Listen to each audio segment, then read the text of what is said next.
Bonjour à toutes et à tous, merci de choisir Sport FM, la référence sportive. Vous faites bien de nous accompagner. Continuez, Dingue de Sport évoque la journée internationale de la presse, célébrée chaque 3 mai, médias pour la démocratie, le journalisme et les élections en période de désinformation. Nous en parlons. Les 7e Jeux africains de sport boule, ils ont lieu à Lomé, la capitale togolaise. Oui, vous ne rêvez pas.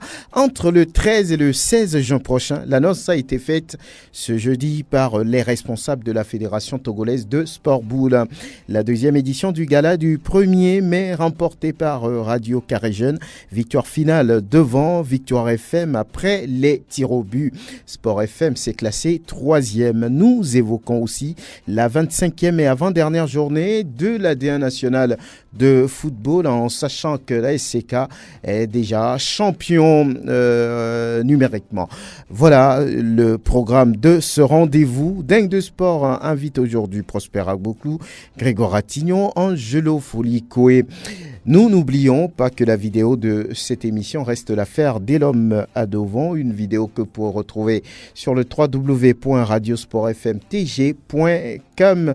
Merci de nous accompagner. Dingue de Sport, mise en onde Pélagie Mekoum, je suis Franck Nounyama. C'est un message sans commentaire, vous avez tout compris. À l'instant, c'est le morceau traditionnel qui ouvre souvent Dingue de Sport sur la référence sportive. Angelo Folikoé, bonjour, bonne arrivée. Merci, bonjour Franck, bonjour à tous ceux qui nous écoutent. Grégoire Attignon, merci d'être là. Bonjour Franck et bonjour à tous les fidèles auditeurs. Aristide Quevidien, merci d'être en studio. C'est un plaisir partagé, bonjour à tous.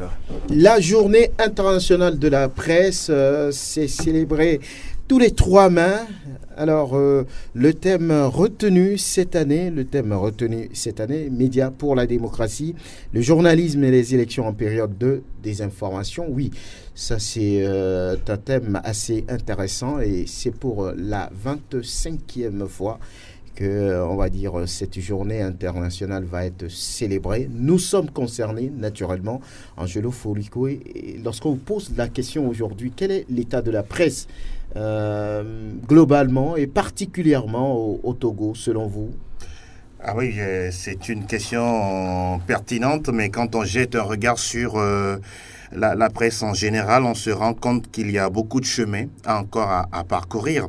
La presse, quel que soit son type ou son format, fait son petit bonhomme de chemin. La presse écrite, la radio, l'Internet et tous les autres supports essaie d'apporter ne serait-ce qu'un petit brin d'espoir à cette population qui est en quête, je dirais, d'une certaine stabilité sociale, d'une certaine avancée.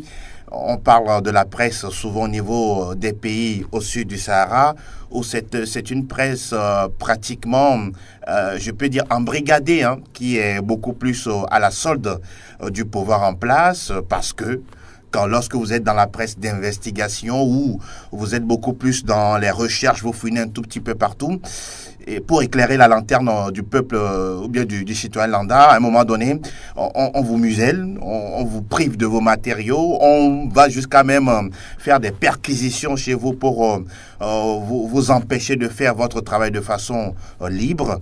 Mais au même moment, ça n'empêche pas certains patrons de presse de continuer à travailler, de continuer à prendre des risques sur le terrain, parce que n'oublions pas, le métier de journaliste, c'est un métier, je dirais, très risqué. Que ce soit chez vous ou en dehors dans d'autres pays. On a même remarqué, il y a eu des années antérieures, des personnes qui ont même perdu leur vie sur le terrain de reportage. Donc ça montre à suffisance que aujourd'hui le thème qui est retenu, certes, il est beaucoup plus parlant pour les pays africains, quand on sait que les démocraties que nous avons sont des démocraties pas forcément ou foncièrement libres. Moi, je dis que ce sont des démocraties de facettes, mais au-delà de ça, ça n'empêche pas de pouvoir continuer à travailler, surtout nous, par exemple, qui sommes dans un domaine assez atypique, assez spécialisé, assez spécifique, de continuer à faire notre travail comme il se doit. Journée internationale de la presse, Grégoire Attignon, qu'est-ce que ça vous dit, vous, en tant qu'homme de médias? Oui, mais ça veut dire beaucoup de choses, ce qui veut dire qu'il faut une certaine considération à cette presse-là, mais la question est de savoir est-ce qu'on considère véritablement la presse, surtout dans notre pays par rapport à ce qui se fait ici et là. Vous avez tout à l'heure évoqué le thème, moi j'ai retenu le mot pour la démocratie. La démocratie, est-ce que véritablement il y a cette démocratie au sein de la presse togolaise? Est-ce qu'on laisse véritablement la presse faire son travail comme cela se doit? Nous ne sommes pas libres, vous et moi, nous sommes en train de débattre. Oui, bien sûr, mais est-ce que c'est de cela on parle? Parce qu'il y a certains sujets, quand vous voulez l'évoquer, on vous dit non, il ne faut pas l'évoquer de cette manière, il faut plutôt l'aborder sur cet angle-là, parce que oui, quand le sujet concerne quelqu'un, il veut que vous arrivez à traiter l'information pour que ça l'arrange, alors que tel qu'on le dit, la démocratie, ce qui veut dire qu'il doit y avoir une liberté d'expression. On doit quand même expliquer tel qu'on conçoit la chose. Le droit de parler librement. Le droit de parler librement. Mais quand vous le dites, à la fin de certaines émissions, c'est des coups de fil. Non, pourquoi tu as dit ça?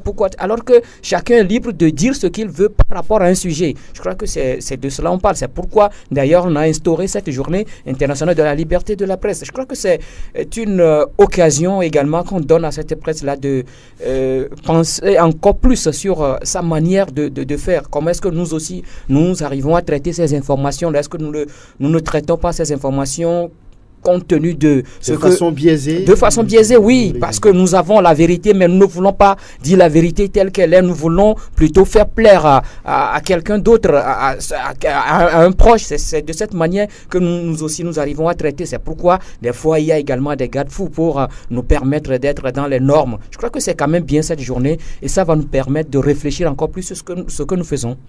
Aristide Covidien, 25 ans après l'instauration d'une telle journée, pensez-vous qu'il y a eu des avancées, des améliorations? On a toujours des journalistes qui sont persécutés, qui perdent même leur vie sur le terrain du travail. La presse est muselée, surtout dans les pays africains. Mais 25 ans après, qu'est-ce qui a changé selon vous? Je dirais tout simplement que il y a quand même, disons, certaines choses qui ont changé parce que la façon de faire aujourd'hui la presse diffère un tout petit peu de ce qui se faisait il y a de cela une dizaine ou une vingtaine d'années, surtout avec l'essor des technologies de l'information et de la communication. Il y a de cela, je crois, une trentaine d'années, eh bien, les montages se faisaient avec les ciseaux et les bandes adhésives, et donc je crois qu'aujourd'hui avec l'essor technologique, on a des logiciels aujourd'hui comme SoundForge, Cool-Edit et autres qui servent évidemment au niveau de la radio, des logiciels comme Vegas ou encore Premiere Pro au niveau de la télévision. Donc je crois que c'est ce qu'on peut considérer comme évolution. Néanmoins, parlant évidemment donc de la liberté de la presse, moi je crois quand même que chaque jour que Dieu fait, on essaie dans la plupart des pays de faire en sorte pour que cette liberté puisse être d'actualité. Parce qu'ailleurs, c'est difficile de voir, par exemple, sur certains médias d'État, parce que quand nous parlons de la liberté de la presse, ce n'est pas forcément de la presse privée, c'est de la presse dans son entièreté. Donc au niveau des médias d'État, il est souvent difficile de voir des contradictions, des débats contradictoires, etc. Mais qu'est-ce qui explique ça? Est-ce que dans les pays africains, on aime la propagande, on veut être toujours bien vu, on ne veut pas qu'on découvre son mauvais côté? Mais qu'est-ce qui fait que souvent, je ne parle pas du Togo, globalement des pays africains où c'est difficile d'avoir une presse libre, pourquoi les journalistes des médias d'État n'arrivent pas à s'exprimer comme ils le souhaitent? Non, mais c'est tout simplement parce que les gouvernants ont compris que la presse constitue ce qu'on appelle le quatrième pouvoir. Et donc, vous savez que après les trois autres pouvoirs, si vous laissez évidemment par exemple l'information qui représente, disons, le pouvoir dans les mains donc de ce quatrième pouvoir, vous comprenez en même temps que vous êtes en train par exemple de laisser une partie donc de votre gouvernance. Imaginez par exemple des informations disons à la portée donc des journalistes qui se permettent par exemple à travers des débats contradictoires de révéler des enquêtes, de révéler des informations par exemple. Eh bien ça peut faire mal à l'État. Et donc, dans ces conditions... Mais si on est en démocratie, où est le problème? Oui, c'est vrai que nous sommes en démocratie, mais je crois que dans la faisabilité des choses, c'est-à-dire que cette démocratie n'existe que de nom. C'est ça la triste réalité dans la plupart des pays africains. Je me rappelle donc même de cette citation de Georges Clemenceau qui dit « honte » disons aux populations dont les pays n'aiment pas,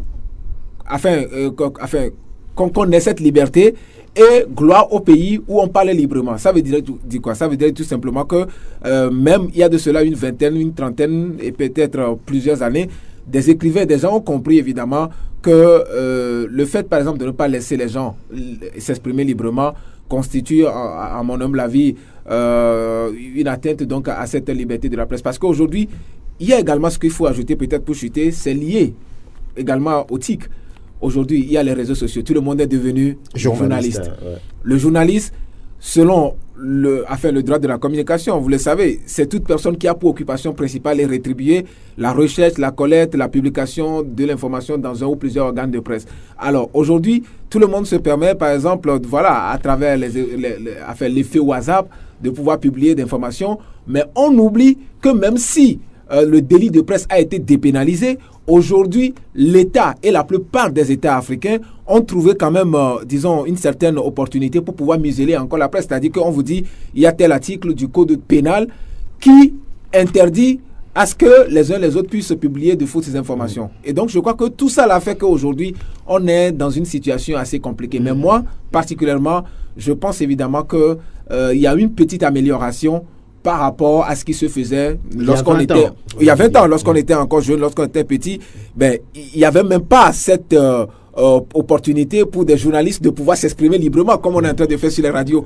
On avait tellement peur et il y avait une certaine dictature. Aujourd'hui, les choses ont tellement évolué qu'aujourd'hui, vous pouvez par exemple prononcer le nom du chef de l'État sans s'inquiéter. Vous pouvez par exemple parler par exemple du chef de l'État et de la façon dont il gère le sport togolais sans s'inquiéter. Voilà. Donc c'est une étape en tout cas qui a beaucoup évolué au niveau de cette démocratie. En tout cas, avant, beaucoup le disent, qu'il se cachait pour prononcer le nom du président Gnassingbé Eyadema. Bon, c'est eux qui le disent. Bon, nous, on peut le dire, Fort Gnassingbé, on l'appelle ici tous les jours.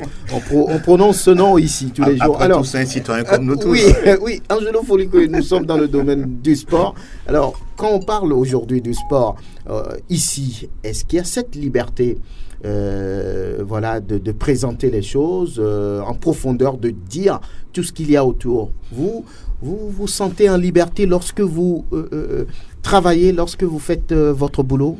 Oui, il y a cette liberté, cette propension que nous devons avoir pour, entre-temps, constater, dénoncer certaines choses qui ne vont pas forcément bien. On a cette liberté, sauf que après plusieurs mois, plusieurs années de constat, on se rend compte que on peut beau en parler, on peut beau vociférer, on peut beau dénoncer, mais ceux à qui le message est adressé, sincèrement parlant, on sent que c'est de l'eau versée sur un dos de canard. Et donc, on ne tient pas compte. Voilà.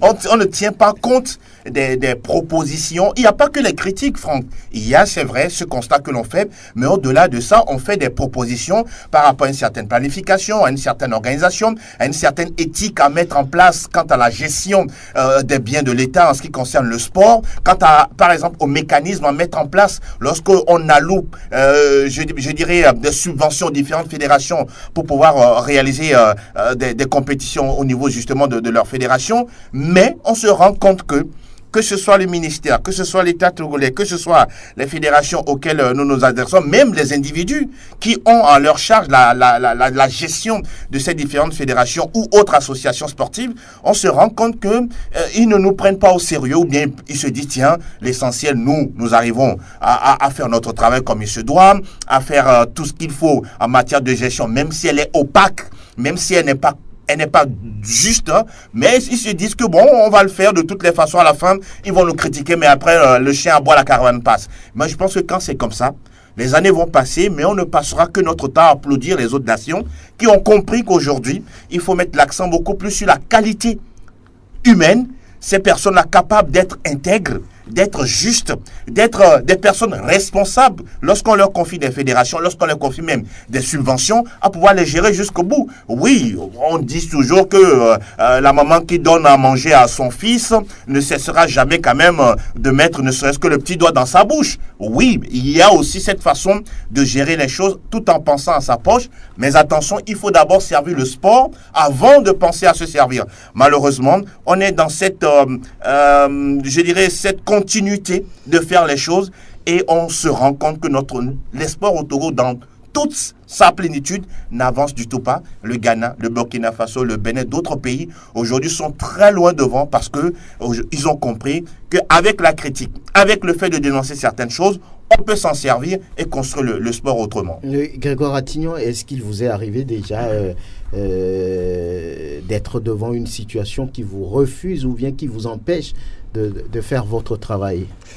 Bon, en fait, des fois, quand vous allez pour certaines couvertures médiatiques, on voit comment ça se passe. Surtout, c'est l'organisation par rapport à cet événement. C'est ça qui fait un peu chose. Je crois qu'on rencontre toujours des difficultés. Hein. Quel que soit le lieu de travail, on rencontre des fois des difficultés parce que même aussi ici au stade municipal, des fois, quand pour rentrer, on doit toujours dire non, qu'on n'a pas dit de faire rentrer tel. Il faut espérer, il faut attendre d'abord et après, on revient, c'est pour finalement vous faire rentrer. Donc, ça fait également partie des difficultés. Mais il y a également, bon, la dernière fois, oui, quand on était allé au municipal pour couvrir cette manifestation de mouvement Martin Luther King, quand on n'a pas mis la différence entre les journalistes et les manifestants, où on a mélangé tout le monde. Vous comprenez ce qui s'est passé. Les gaz lacrymogènes qui ont été utilisés, c'est sur tout le monde. Ce n'est pas seulement sur les manifestants, parce que oui, les journalistes étaient également là, puisque oui, on dirait que les journalistes étaient beaucoup plus nombreux que les manifestants. Donc, ce sont également ces genres de difficultés. Des fois, quand vous allez à certains reportages où c'est le président de la République qui doit arriver, vous devez être là avant l'arrivée c'est vrai qu'il faut être là avant l'arrivée du chef de l'État, mais quand vous arrivez également là-bas, tout ce qui est mis autour de l'organisation comme sécurité, des fois vous rencontrez des difficultés. Même avant donc d'accéder au lieu de l'événement, ça ce sont également les quoi qu'on rencontre des fois quand on va sur les lieux de reportage dans ce métier de journaliste. Mais après, vous arrivez quand même à voir. Bien sûr. Moi, je me rappelle, je me rappelle quand les Éperviers avaient gagné le Swaziland 6-0 à Accra, où le lendemain, le chef de l'État devait recevoir l'équipe nationale à la présidence, à la nouvelle présidence. Ça n'a pas été du tout facile. Ça n'a pas été du tout facile avant d'arriver là-bas. Ça n'a pas été facile où on était. Là, il y a certains qui disent non, les journalistes doivent être dehors. Quelqu'un qui vient dire non, les journalistes n'ont qu'à rentrer. Mais après, on dit non, que les journalistes, les médias d'État n'ont qu'à rentrer. Les médias privés n'ont qu'à rester dehors. Il a fallu l'intervention du président de la Fédération togolaise de football d'alors, Tata Vlessi, pour dire non, mais que les journalistes privés aussi sont là pour faire le même travail que les journalistes de médias d'État. Donc, c'est des choses qu'on arrive quand même à rencontrer. Mais par après, on arrive quand même, c'est ce qui est quand même bien. Aristide Covidien, oui, vous êtes aussi sur le terrain. Que constatez-vous ? C'est facile ?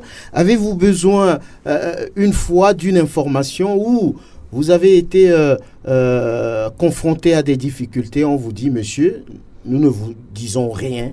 Vous avez déjà eu à constater, à vivre ça ? Non, mais je crois que c'est un phénomène récurrent qu'on rencontre souvent sur le terrain. Parce que je l'ai dit tout à l'heure que pour la plupart des personnes, eh bien, la presse représente un pouvoir. Et donc pour eux, ce n'est pas n'importe quelle information qu'il faut laisser à la portée des journalistes. Et de la même façon, on considère certains journalistes peut-être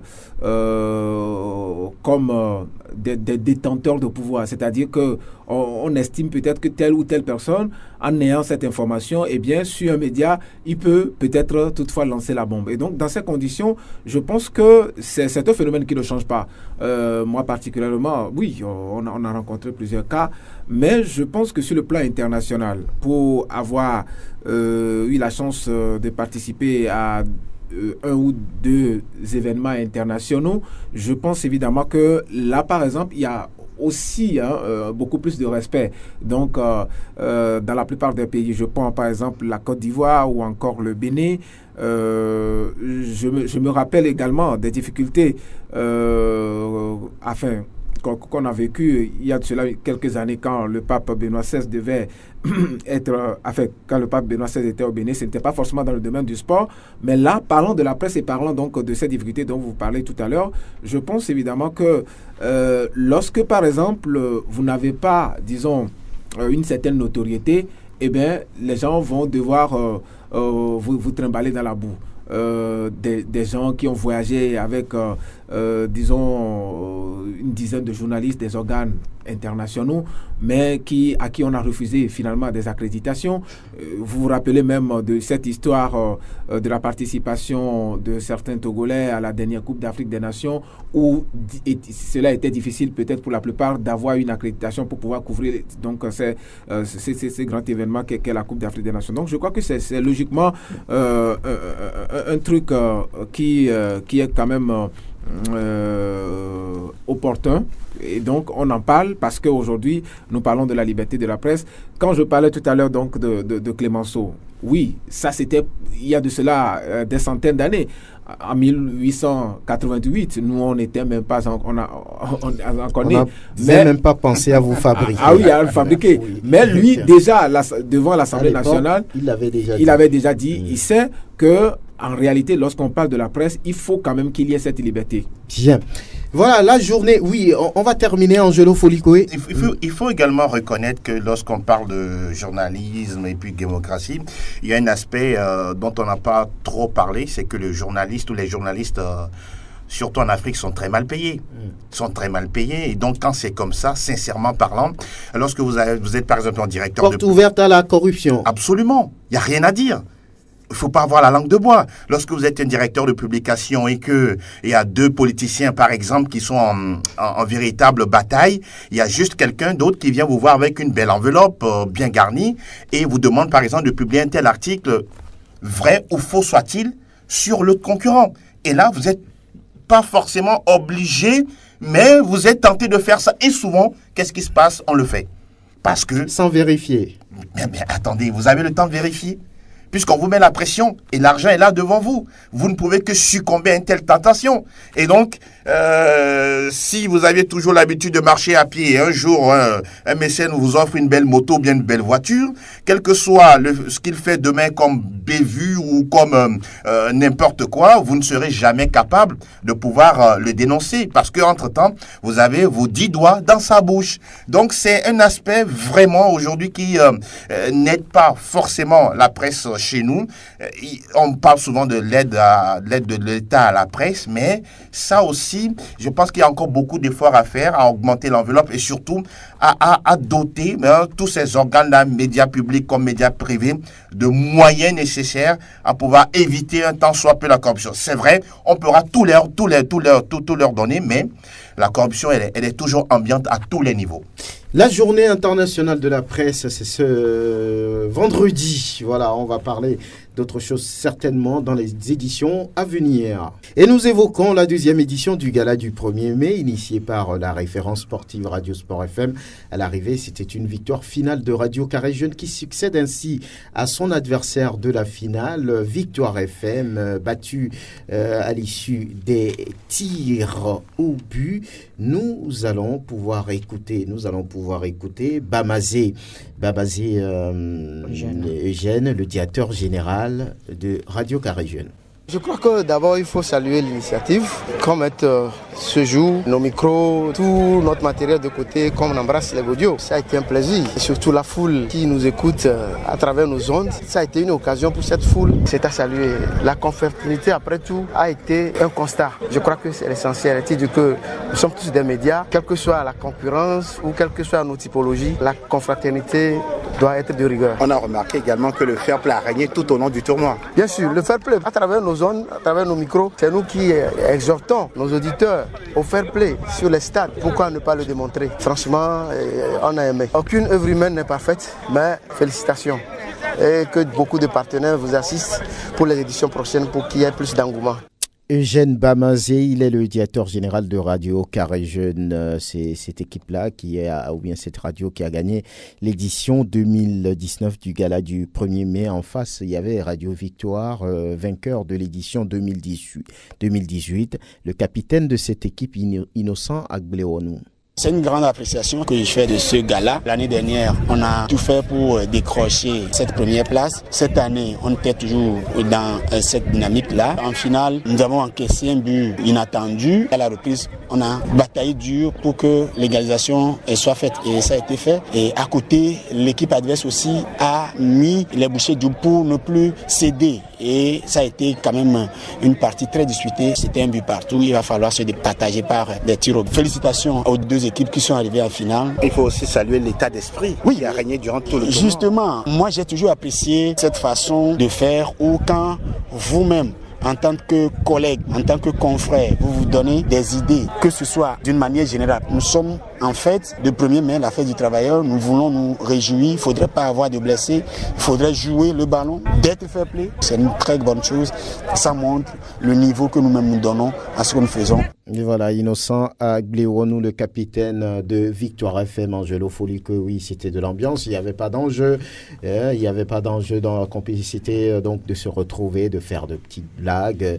Oui, Radio Sport FM a occupé la 3e place, l'équipe de ses fidèles auditeurs est 4e. Oui, Sport FM a piché un tout petit peu. On était lourd, il fallait le dire. Oui, oui, mais ça se comprend, Franck Nounyama, on n'a pas souvent l'habitude les fins de semaine, même en cours de semaine, d'aller s'entraîner, d'aller ne serait-ce que courir et brûler quelques calories avant de se retrouver en rédaction, devant nos micros, les écrits, et puis etc. etc. Mais bon, l'idéal, c'était, comme tu l'as dit, de se retrouver, avoir une certaine ambiance de fraternité et d'amitié entre nous. Ça rigolait un peu de partout. Il faut quand même rappeler que tout ça a été travaillé en amont avec ces 4 radios, 4 équipes qui ont participé à ce tournoi. Bien sûr, Radio Sport FM, Radio Victoire qui est juste à côté de nous, avec laquelle on est tout le temps pratiquement ensemble. L'équipe de AFARS, bien sûr, l'association des fidèles auditeurs et auditrices de la référence sportive. Et puis RCJ qui, cette année également, s'est prononcé, a aimé l'idée, a aimé le projet et a rapidement adhéré. Et puis je pense que quand on a vu tout ce qui s'est passé hier sur le terrain d'Agaza, on sent qu'après tout, on est une famille.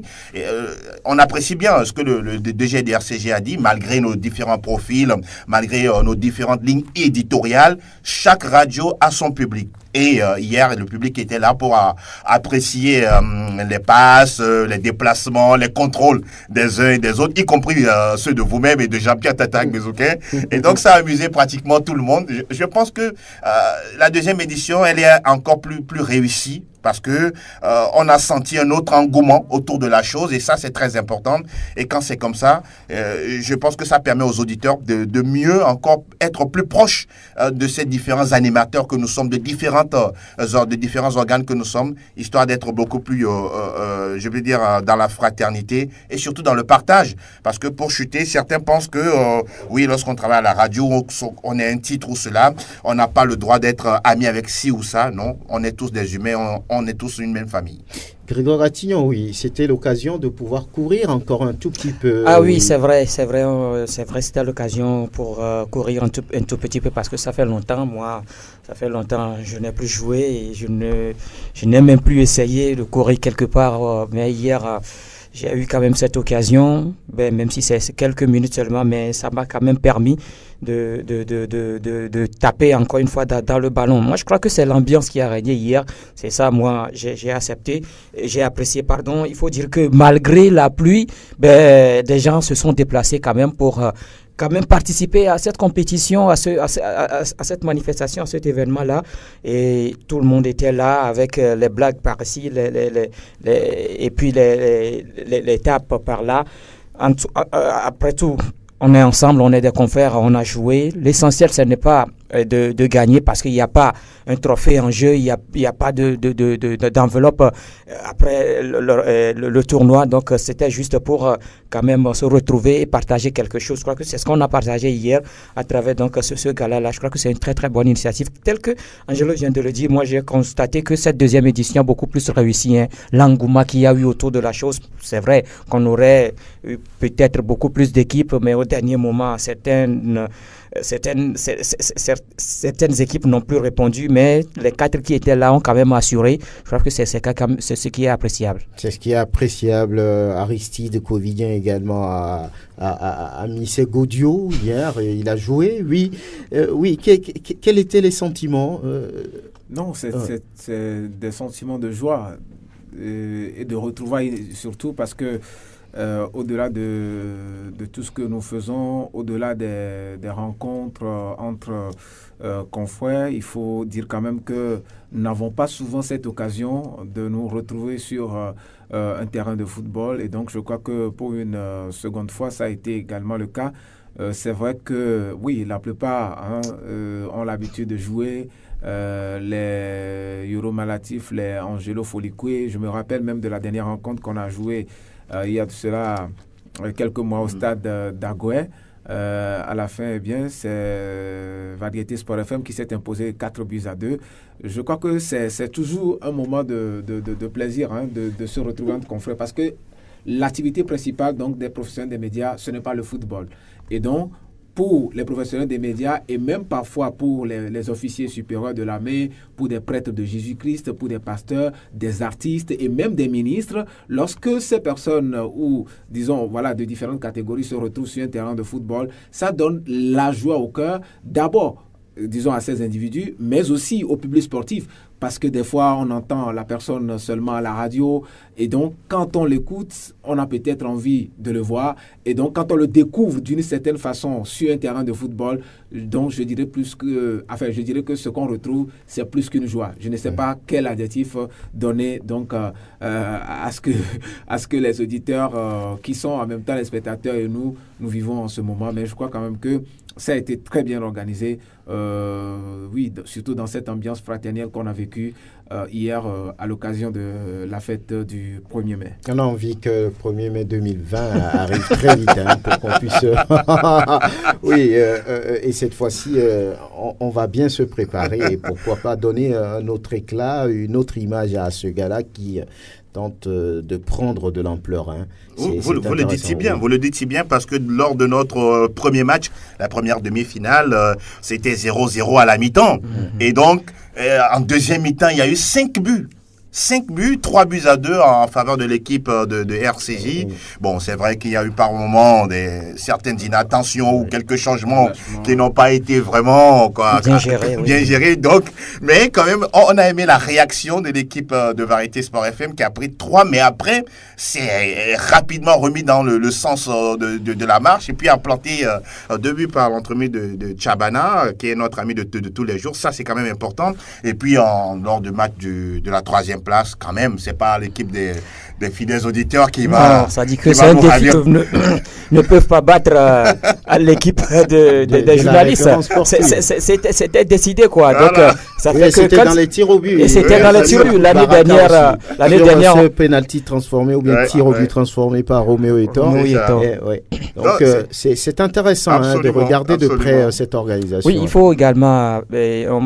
On peut dire également merci à Boris Shop qui a offert un ballon au vainqueur. C'était quand même bien. On voit que des gens s'intéressent un tout petit peu. On verra la 3e édition. Peut-être que ce sera encore beaucoup plus mieux. Et elle sera mieux organisée, pourquoi pas, c'est sûr. Peut-être qu'on va fidéliser d'ailleurs les participants à ce tournoi. Il y avait 4, et ça prend un peu de temps. Il y a déjà d'autres qui sont derrière, qui courent derrière déjà, qui veulent participer. On verra bien si on doit trouver un autre format ou pas. Voilà, c'était le gala du 1er mai initié par Radio Sport FM. C'est le lieu de remercier aussi Latif Yorouma qui était au four au moulin et qui, dans ce gala, a eu, on va dire, une petite égratignure. Latif, on te souhaite prompte guérison rapidement, que ce pied retrouve la forme et qu'on puisse aller disputer d'autres matchs. La 25e et avant-dernière journée du championnat national de football de première division. Elle a lieu ce week-end. C'est une journée décisive pour certains clubs qui se battent contre la relégation. Le cas notamment de Sémassi, par exemple, qui est, on va dire tout simplement, 11e, non, 13e, non, plutôt 12e. 12e, et qui peut si cette équipe ne gagne pas, peut laisser ou bien peut retourner dans la zone rouge. D'autres clubs comme ASCO et Gboulouissou ne sont pas totalement à l'abri on va dire, de la zone rouge ou bien d'une relégation. ASCK qui reçoit la SOTR connaît son sort, les chauffeurs sont champions et sous réserve de la communication officielle de la Fédération togolaise de football, Koroki reçoit Gboulouissou, c'est un match qui va être compliqué pour les requins mâles. Fouadan connaît son sort, il joue contre Bikinti, Sarah Football Club ASCO. ASCO n'est pas totalement à l'abri. Maranatha Dito, on va jouer certainement pour la deuxième place.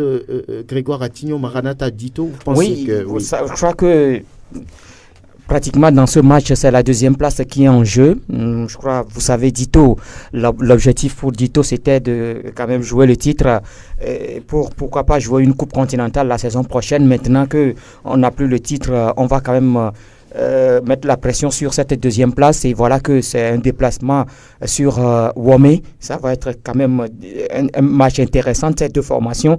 Surtout si Maranatha aussi a pour cette la même ambition, c'est-à-dire gagner cette deuxième place pour jouer une coupe continentale. Donc je crois que c'est quand même un match qui va se jouer à fond. Mais attention à ce match-là, parce que cette équipe qui va perdre dans ce match peut quand même commencer par dire adieu à cette deuxième place. C'est ce qu'on peut quand même constater dans ce match entre Maranatha et le Dynamique togolais. Et Semassi, dangereusement menacé par la relégation. Semassi est 12e, on vous l'a dit. Il joue contre Ange qui est 4e. Ça veut dire que le club de Noti a réussi quand même à sauver sa saison. Pas le cas pour Semassi. Un tel match, comment l'aborder? Ah oui, mais j'aimerais pas être du tout à la place des joueurs parce que ce genre de match, surtout quand on tend vers la fin du championnat, soit c'est de clichés, c'est-à-dire que vous voyez des joueurs qui sont totalement à fond dedans, qui ne lâchent rien du tout, qui se disent on doit tout faire pour maintenir notre club en première division. Mais au même moment, vous savez que lorsque le championnat, à la fin du championnat pointe son bout de nez, on a tout de suite un tout petit peu la tête ailleurs, histoire d'aller, pourquoi pas commencer déjà à négocier une place dans un autre club. Et donc quand c'est comme ça, on ne s'y met plus à 100%. Tout dépendra aujourd'hui des responsables, des premiers responsables de ces massifs de ce côté, de pouvoir discuter vraiment avec les joueurs et surtout de mettre la situation devant eux. Là, quand même, depuis le début de la saison, Semassi n'a pas d'équipe. On se rend compte que l'équipe a du mal à marquer des buts. Il n'y a pas véritablement d'attaquant pour pouvoir sortir cette formation lorsqu'elle est dans le dur. Même à domicile, Semassi est devenue une équipe ordinaire. Et quand c'est comme ça, c'est vraiment compliqué. J'espère qu'ils vont trouver la carburation nécessaire avec Orobodi Tawaré qui est là avec les joueurs face à une équipe de Ange qui n'a rien à perdre. Parce que là, le maintien, il est déjà fait. On a tout fait du côté de cette équipe-là de pouvoir grappiller des points et de rester en première division. Mais comme je l'ai dit souvent, ce genre de match, à part qu'on va le voir sur le terrain, ça se joue ailleurs. Ça se joue ailleurs. Et que dire de Sarah Asco, Aristide Covidien? On sait que Sarah également lutte peut-être pour jouer le podium. Asco se bat contre la relégation. Asco est, on va dire, 11e après 24 journées. Oui, vous pensez Sarah Football Club va lever le pied ou va jouer à fond ce match? Non, Sarah va jouer. Surtout que aujourd'hui, Maranatha de Fiokpo est à 37 points, le Dynamique togolais à 36 et Sarah Football Club de Bafilo à 35. Et donc, si Maranatha Dito c'est-à-dire se neutralise par exemple et que Sarah Football Club de Bafilo gagne, ça fera 38 points et donc logiquement Sarah pourra être sur le continent l'an prochain. Donc je crois que dans cette dynamique, eh bien, il n'y a plus raison donc de faire trop de calculs. C'est vrai que comme on le dit souvent, chaque jour avec ses propres vérités. Ce n'est pas parce que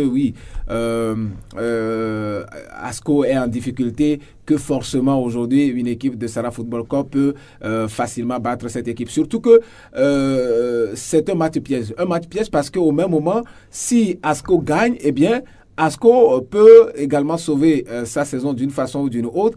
Et donc, logiquement, je pense évidemment que c'est une rencontre qui va être âprement discutée entre les deux formations. Je voulais être malin, comme ce supporter qui le dit à qui veut bien l'entendre, qui supporte la ou bien l'équipe qui va devoir remporter les 3 points de la journée. Oui, Sarah Asco, oui. Qu'est-ce qui va se passer dans une telle Sarah Asco, rencontre?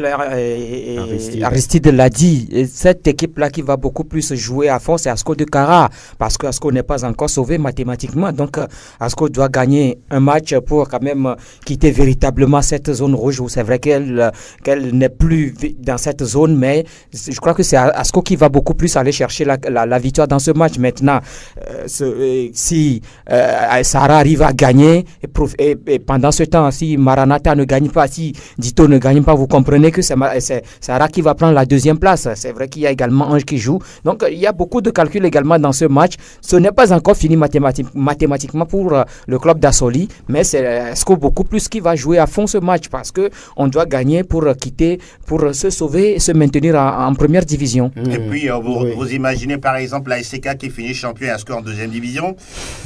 Historiquement, et quand on voit un peu la géopolitique et puis le statut de tel ou tel club, c'est mal vu. Très mal vu. Très mal vu, sans langue de bois. Voilà. Et puis Koroki qui joue contre Bolesou. Bolesou n'est pas totalement à l'abri. Bolesou, on va dire, est à 3 points seulement. Non, pas à 3 points. Bolesou est à 6 points 10e du premier relégable. À 6 points du premier relégable. Ça veut dire que les requins mâles doivent également gagner. Ils sont en déplacement. Ils jouent contre Koroki qui se classe 10e. Oui, c'est quand même curieux, les deux équipes. Koroki n'a qu'un seul point de différence par rapport à la formation de Bolesou. Ça doit jouer. Ça doit jouer parce que... le 9e et le 10e. Oui, ça doit jouer parce que c'est vrai que Koroki va évoluer à domicile, mais au même moment, on se rend compte que lorsqu'on jette un coup de classement, Bolesou à 6 points du premier relégable, ça représente 2 matchs gagnés.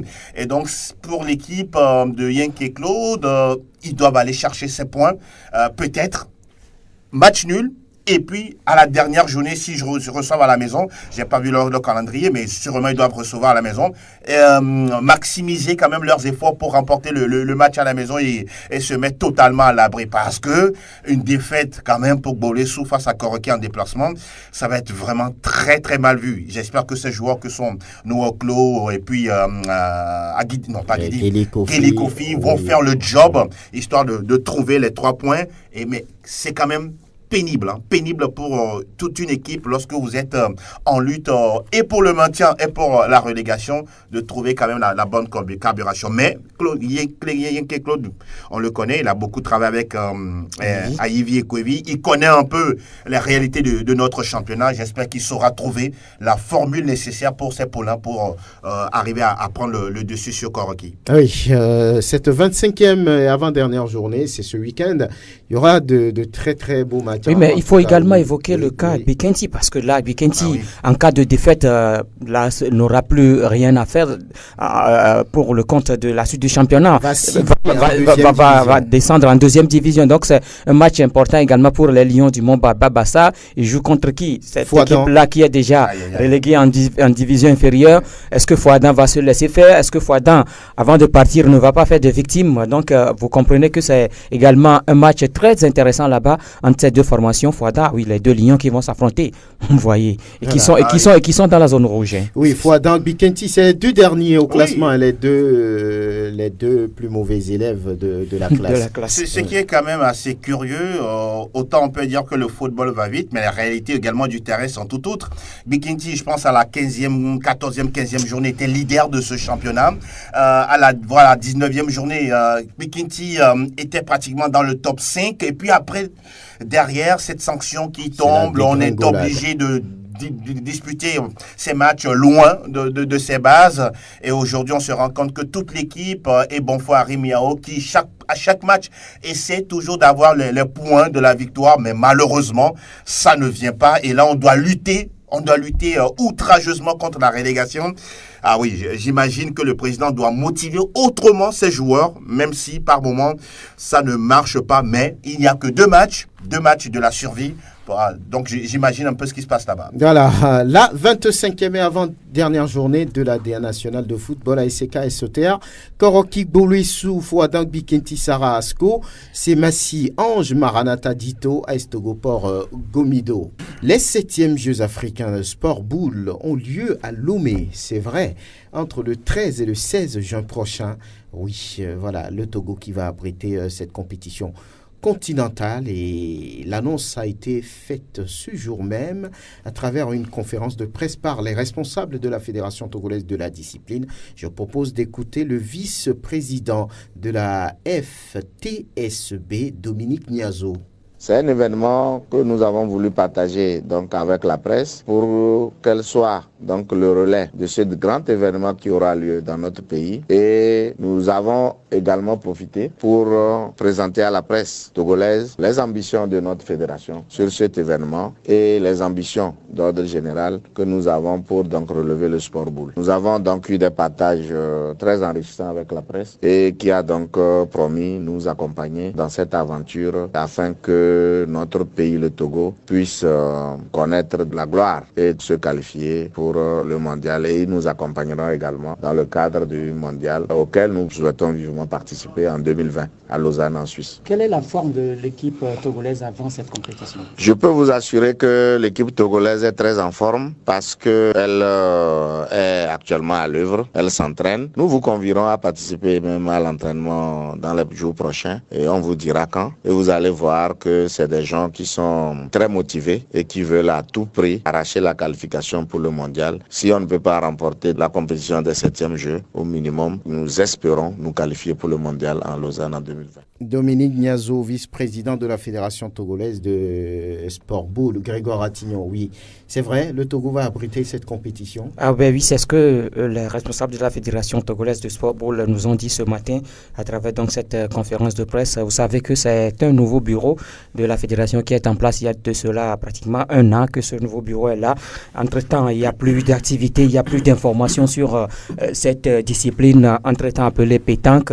Et alors qu'avant le Togo, on avait des informations, le Togo participait à des compétitions internationales, des matchs au Ghana, au Bénin, en Côte d'Ivoire et autres. Arrivé un moment, il n'y a plus d'informations, c'est le silence total autour donc de cette discipline. Maintenant, il y a eu un nouveau bureau exécutif qui est là et qui est arrivé et on veut réorganiser les choses. Et selon ce que on nous a expliqué ce matin, le Togo devait quand même à la Fédération internationale ou bien à la Confédération africaine de sport boule. Ça fait que le Togo n'avait plus donc d'objectif en tant que tel. Le Togo doit remplir ces conditions-là avant donc de participer encore à une compétition. Finalement, c'est fait. C'est fait. Cette fédération est arrivée donc à remplir ces conditions-là et maintenant la Confédération a voulu quand même offrir cette organisation au Togo et donc c'est le Togo qui va abriter l'événement en juin prochain.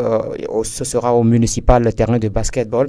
Selon donc les informations qu'on nous a données, il y aura eu plus d'une vingtaine de pays qui seront à Lomé et pour participer donc à cette compétition. Mais il faut dire que l'objectif même de la fédération, c'est au cours de cette compétition que le Togo arrive à figurer parmi les 10 meilleurs pour participer à la Coupe du Monde à Lausanne en Suisse. Et donc c'est l'objectif. C'est vrai que pour arriver là-bas, il faut tout d'abord se qualifier pour les quarts de finale. Vous comprenez que les 8 qui arrivent en quart de finale seront qualifiés. Il y aura 2 qui seront repêchés lors donc de ces jeux-là et qui vont s'ajouter à ces 8 pour participer à au mondial. Donc c'est l'objectif également de la fédération. Et donc on est à pied d'œuvre, on est en train de préparer cet événement-là. On est toujours dans l'organisation. On attend également un soutien de l'État selon ce que les responsables de la Fédération togolaise de sport boule nous ont dit ce matin. On a parlé de terrain de basketball pour abriter l'événement. Oui, puisque on sait que souvent qu'il y a des installations, on va dire, spéciales pour les sports boules. Oui. Mais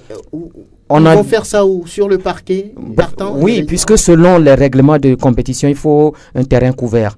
Et donc, le terrain couvert ici à Lomé, c'est le stade de basketball. Donc, c'est pour cela que puisqu'ils ont expliqué tout cela, la Confédération a accepté. Donc, je crois que puisqu'ils doivent mettre également, il y aura quand même un dispositif en place pour quand même permettre aux athlètes ou bien à ceux-là qui pratiquent ce sport-là de mieux, d'être quand même en place et de mieux participer à cette compétition. En tout cas, un peu plus d'un mois pour préparer tout ça. C'est une compétition compétition continentale, il va falloir être rigoureux dans l'organisation, dans la préparation. Angelo Folikoué, merci d'avoir été là. Grégoire Attignon, merci. Merci Aristide Covidien.